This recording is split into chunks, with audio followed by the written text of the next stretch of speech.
Central Mediterranean, July the 9th, 1943. I never thought much about Sicily till we started bombing it a week ago. Now it seems everyone's going there. Troop ships, landing craft, the whole shooting match. And the world knows nothing about it till tomorrow after the landings. Then everyone will know.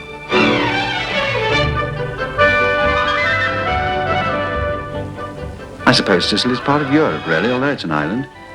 Tomorrow they'll be fighting in Europe and it'll be in all the papers. Sicily.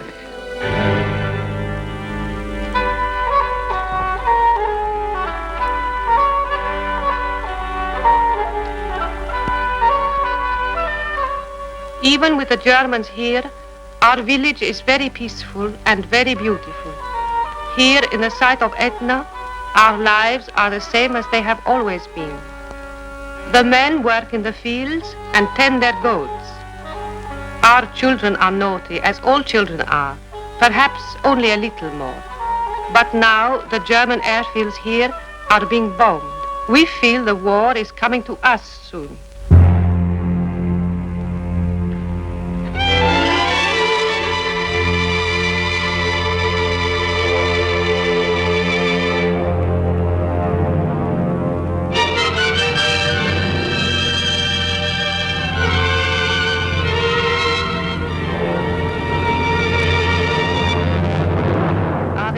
Gratia plena, Dominus tecum, benedicta tu in mulieribus, et benedictus fructus ventris tui, Iesu. Sancta Maria, Mater Dei, ora pro nobis peccatoribus, nunc et in hora mortis nostri. Amen.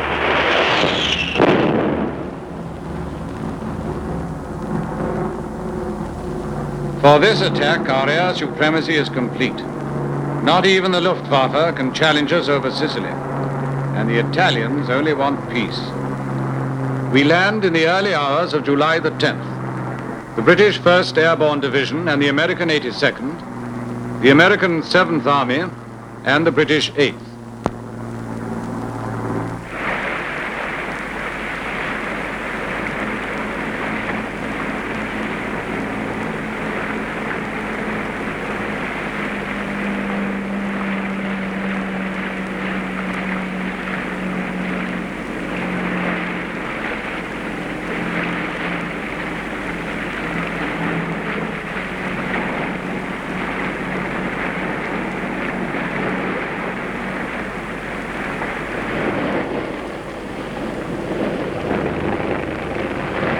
War loads of over 2,000 ships are put safely ashore within a few miles of the enemy's airfields.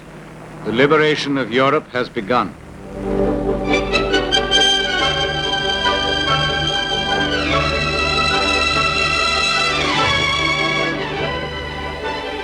We all thought this landing was going to be a shaky do, so we was very happy it all went off nice and cosy. Of course, they reckon Jerry's going to have a go at it. Meanwhile, we're here, and the locals seem to love us.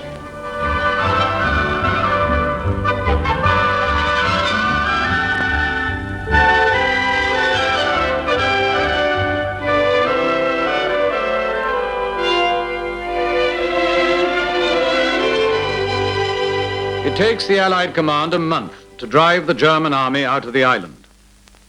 In that month, we plan our attack on the Italian mainland with air cover from the newly won Sicilian landing grounds.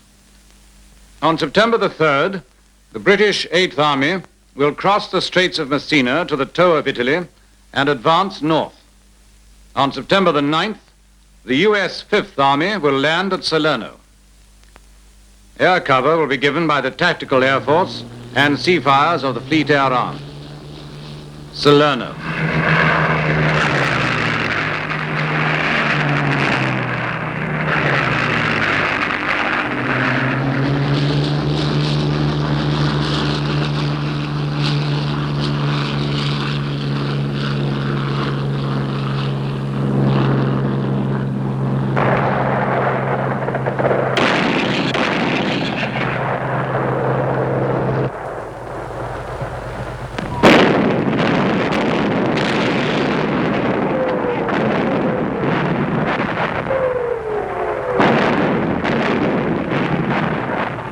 This is kind of different from the last landing. If you ask me, it's too darn hot. The Krauts are throwing everything at us, including some new radio-controlled glider bomb. It's enough to make you cry.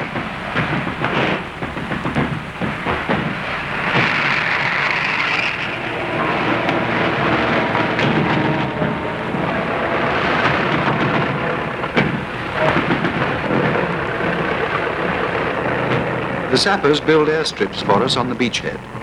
We're within range of the enemy's guns, but the carriers hang on until we're operational.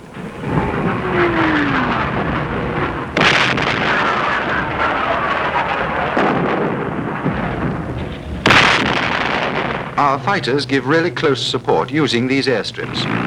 On September the 14th, they fly 700 sorties in one day.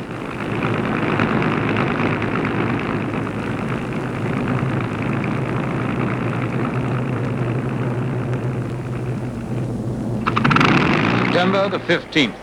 General Alexander and Air Marshal Cunningham report, our hold is firm.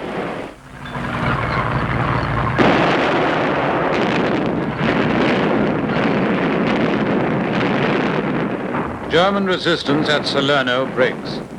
Allied forces move on over the brown dust between the grey-green olives into central Italy. The autumn sky is almost empty of enemy planes. Our armies drive north past Naples to the line of the river Sangro, the Gustav line. Near Naples lie the airfields of Foggia, the main landing grounds in southern Italy. With these in our hands, we can base not only tactical air forces, but strategic bombers on the European mainland. A nice little game of pontoon and a couple of cups of chow and you start feeling a bit better. But it's a very funny thing in the army. Whenever you take your boots off, there's holes in your socks. At Naples, we have our first port in Europe, and supplies pile in for the fighting that lies ahead. Supplies for the ground and air forces in the field, and for the heavy bomber squadrons assembling at Foggia.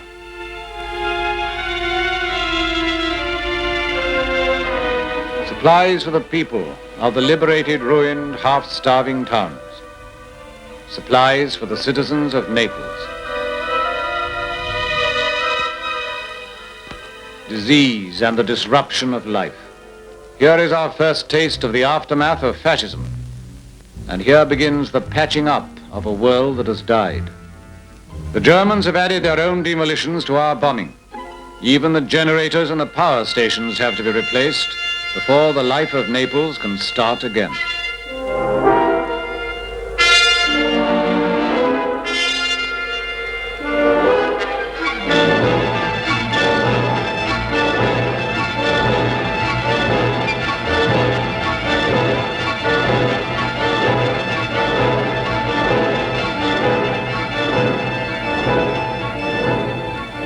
From our new base at Naples, General Mark Clark flies north to the 5th Army front up in the mountains.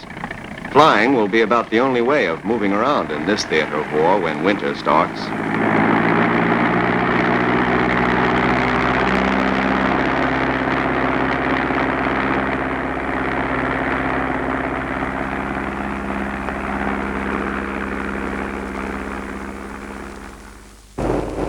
So long as there's weather for flying, we fly. The armies below are digging in for a winter slogging match. And up here, we've got a slogging match of our own. Behind the Gustav line, the enemy's supply routes run northwards to the Alps. The mountains shield them from our ground forces, but they're open to the sky. Before the year ends, we must win complete control of the air over Italy and use it to isolate the German army in the field. The Luftwaffe opposes us with failing strength as the weight of our offensive grows. Day after day, our medium bombers attack the great rail centers of north and central Italy.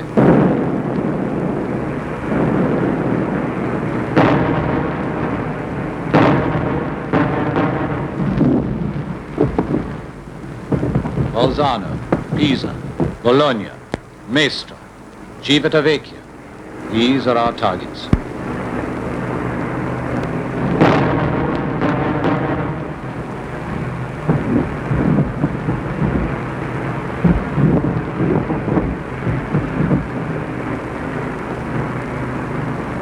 German fighters sent up against our bombers are destroyed in large numbers by the Spitfire squadrons. In Africa, the Desert Air Force gave us supremacy over the battlefield.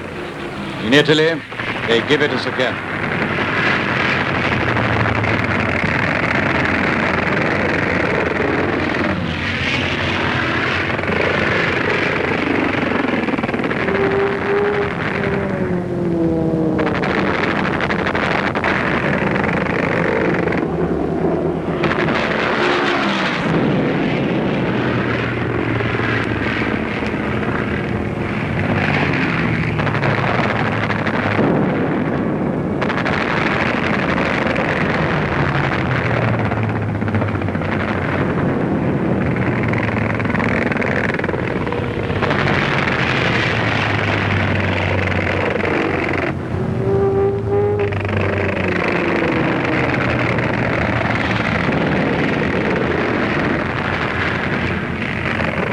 While all this is happening around the battle zone, United States fortresses and liberators fly missions out around Europe. From our Foggia bases, we can hit targets in the Balkans, Austria, and Germany. All our raids are made in full daylight, with our fighters right along with us. The whole trip is a long, hard fight right into the target. And when that's over, we have to shoot our way back.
As dusk falls, the night flights of R.A.F. Wellingtons begin.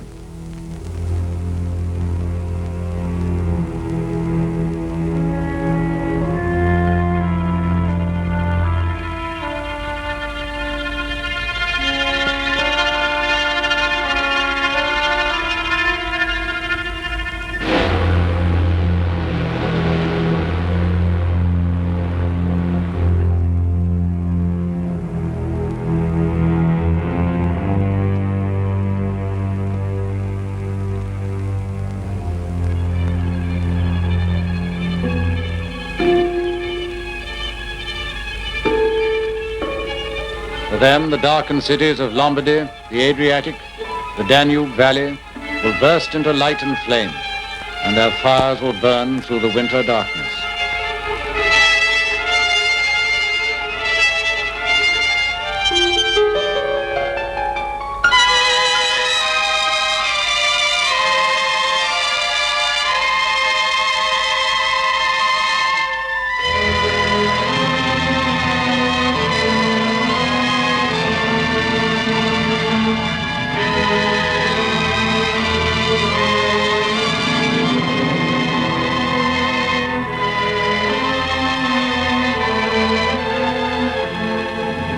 Dawn on the beaches of Anzio, January the 22nd, 1944. 50,000 Allied troops land behind the Gustav Line within 40 miles of Rome. With full air cover, they are to outflank the German defenses and march into the Eternal City. Another year of fighting has begun. They say Jerry's been told to fight for every yard. Well, he's doing that all right, just to get us off this nice, dangerous beachhead.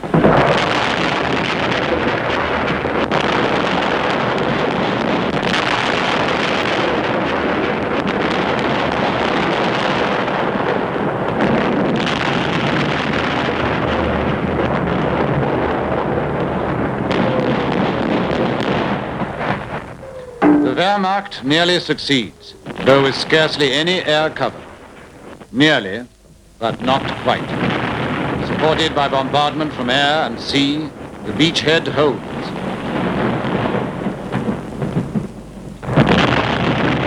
But all roads don't lead to Rome. The Germans still hold the Gustav Line across the mountains from Ortona on the east coast to the river Garliani in the west. In the center, the great hill of Cassino.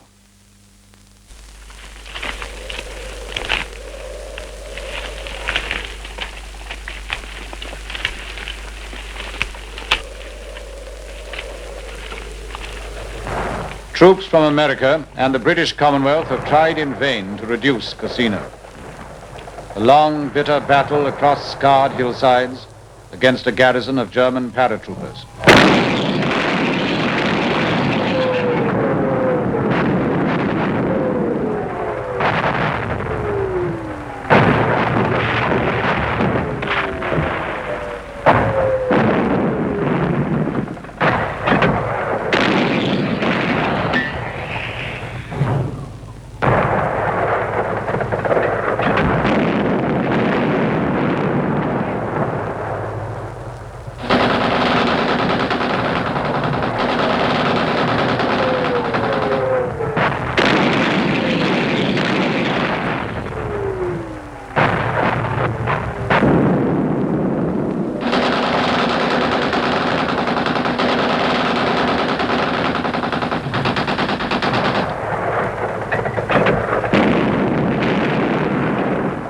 February has dragged on into March, and still the Germans hold Cassino.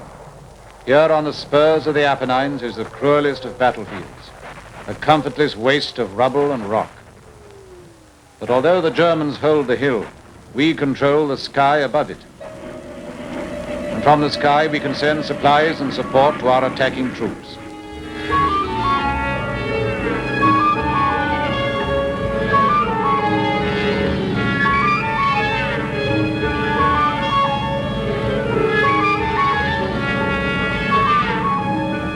While our army clings to its outposts, the Allied commanders plan to whip out Cassino like an old tooth by the combined strength of their air forces.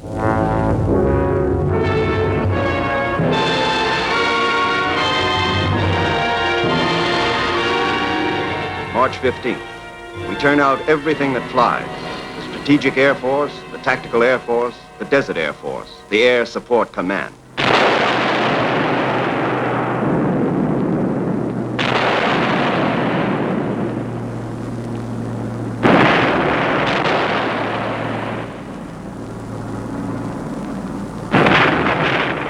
$1,100 tons of bombs fall on their target, and by midday, Cassino doesn't seem like it's there anymore. As we go into Cassino, the Germans get up out of the rubble and start fighting back. If it's like this all the way to Berlin, it's going to take a heck of a time.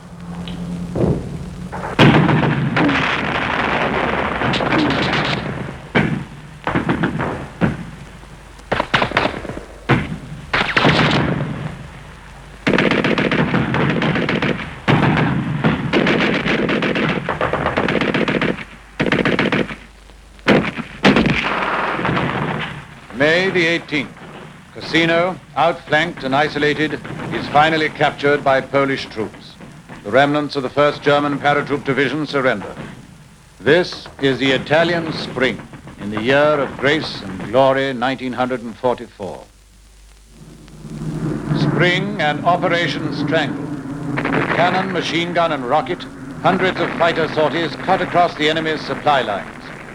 The air is ours, and we know how to use it.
So this is what a country looks like when it's been bombed and shelled and mined and fought across.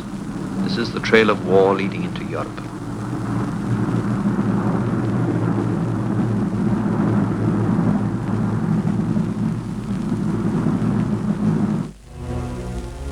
Now we send in our tanks and guns and infantry. This time we break through along the road to Rome. Now it is the end of May. The rivers are shrunk to streams, and the sun smiles upon the crumbled earth.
The war moves on towards Rome.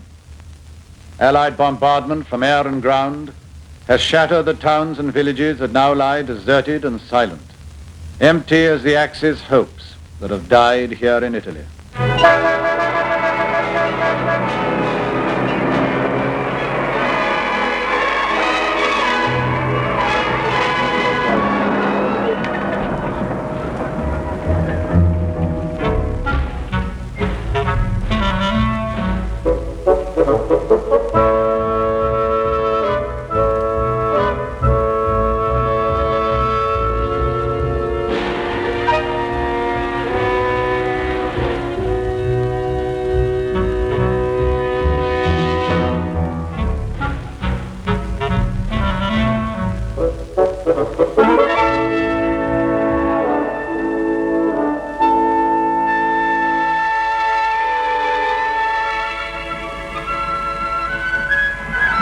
June the 14th, 1944.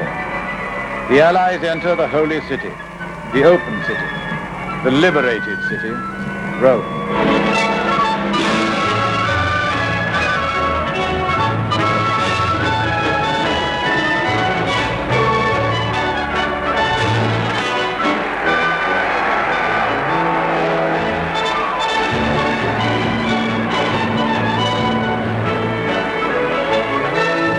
These Romans kill me. You knock the bottom out of their country and they get right up out of the rubble and give you the big hello.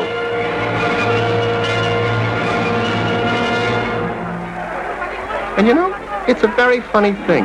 You can talk to them all and you don't find one who was ever a fascist.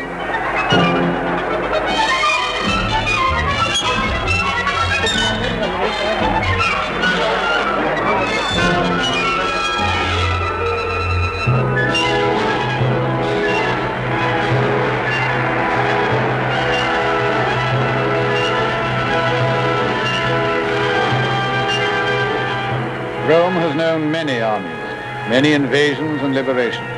It changes hands, that does not change her heart. The heart of Rome now is in St. Peter's Square outside the Vatican. Into the great piazza before St. Peter's Church crowd the religious and the irreligious of all the continents of the world. Here, standing on a balcony above the great tapestry of the crossed keys, the Pope will give thanks to God for the deliverance of the city.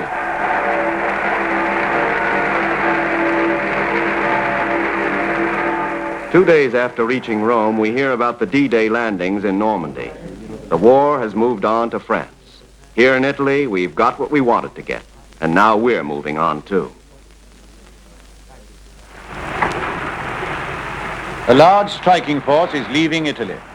Aircraft carriers of the Royal Navy, British and American warships and landing craft, American assault troops and paratroops.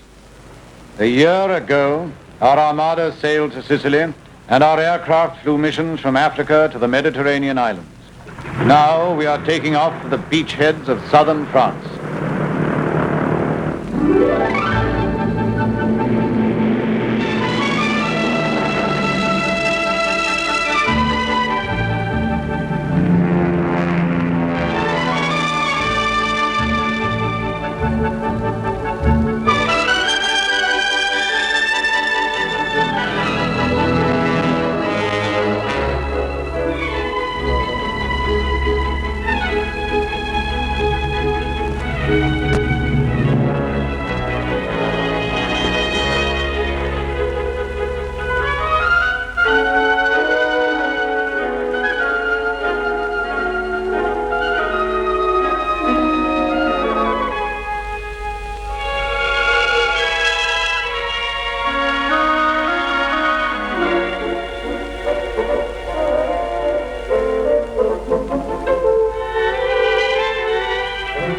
Another country, another campaign, another year of history.